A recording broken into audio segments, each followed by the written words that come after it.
Hey YouTube, it's your girl Stacy back with another video, and today we are going to be making 5 cheese baked mac and cheese. Ooh, that's a tongue twister. I'm surprised I didn't get tongue-tied. Let's go. So here I got my macaroni noodles, some Gouda, some Monterey Jack, some creamy Havarti, some extra strong cheddar cheese. I got some cooking cream, and I also got some cream cheese. Yes, I said it, cream cheese. That's the 5th cheese. That's the secret ingredient that I put in mine. Okay, let's get this thing started. So I boiled my noodles for about 10 minutes into the water. I did go ahead and add a beef stock cube to the water. Now, when you are straining out your water, do not rinse your noodles, okay? Don't rinse them. Please, whatever you do, don't rinse them. Keep that flavor there. Now, once the noodles were done, I went ahead and added about half a cup of butter, and you're just gonna melt that down. And once that's melted down enough, you're going to go ahead and add your spices, starting with some paprika. And then I went ahead and added some garlic powder, a pinch of salt, and a pinch of black pepper. I also used my secret ingredient, which is spike seasoning. It's basically an all-purpose seasoning, but it's just not salty and full of flavor, and I absolutely love it. I only seem to be able to find it here in Toronto. Perhaps they have it elsewhere, but I love me some spike. So you're going to continue to melt down your butter before you go ahead and add the cooking cream. Now you can substitute the cooking cream with buttermilk if you like. You can go ahead and add actual cream if you want to, but I like cooking cream.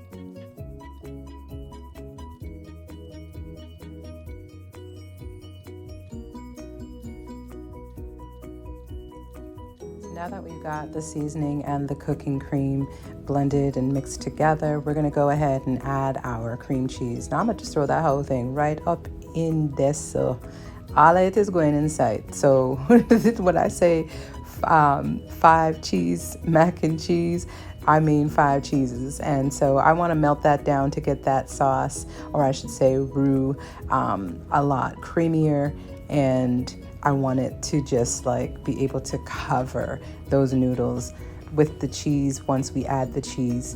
So I did go ahead and grate the 4 cheeses. I put them all together. I mixed them all up and put it into a baking pan in order for me to be able to easily distribute the cheese into this pot, as well as once the noodles become incorporated with this dish. So there you go, there's all the cheeses all blended up nicely. We got the Gouda, we got the Monterey Jack, we got the creamy Havarti, and we also have our extra strong or extra old cheddar cheese. I went with all white cheeses just because there's no particular preference, to be honest with you. I want it to be sharp and cheesy. So this is me now making sure to add the cheese to our butter, cream cheese, and our spices. You want to get that nicely mixed together. So earlier I did mention that I added about half a cup of butter. I will go ahead and add about another 2 tablespoons to this mix because I didn't want my roux to be too thick. So I went ahead and added that vegan butter into it. And I'm just going to keep mixing and melting it down. Now, once I felt that it was ready and well blended all together, the butter and all the other ingredients, I'm going to go ahead and gradually add some cheese to this pot so that we can get it nice and cheesy.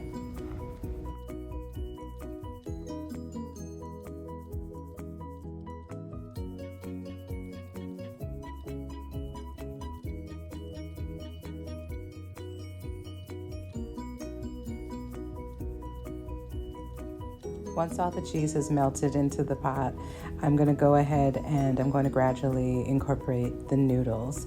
So I did use the entire macaroni packet because I need to make a big batch for my clientele. And so I'm going to go ahead and just add them gradually and mix, and the heat on the stove is at low heat.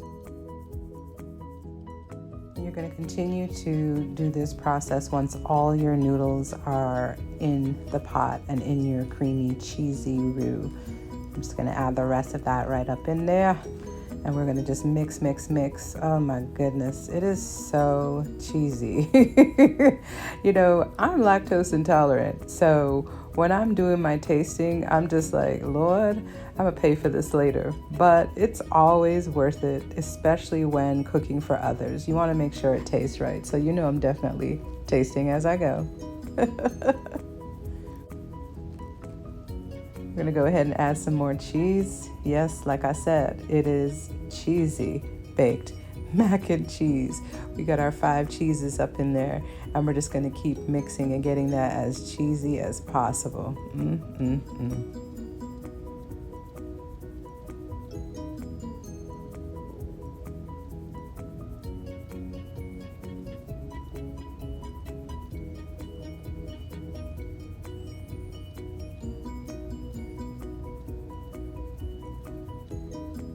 At this point, I did turn the stove off, and I'm just like, look at it. I'm just gonna mix this up before putting it into the baking trays.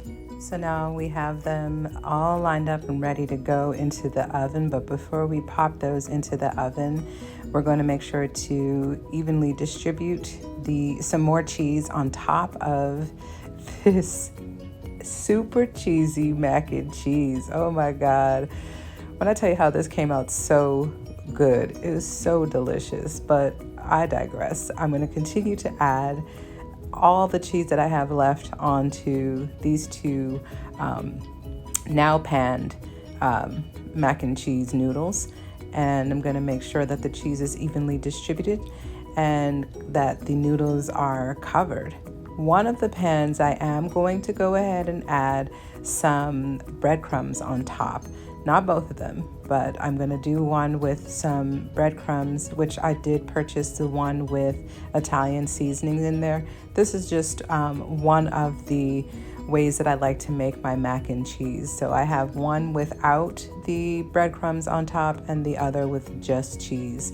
And once I feel like they're ready, I pop these in the oven until it's golden brown or got a nice little crispy crust on top.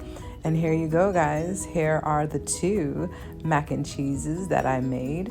And I'm gonna let that sit after I just show you how creamy it is inside. I'm not even gonna lie, y'all. I did like eat that just like that. Although it is highly recommended that you let that chill on your counter.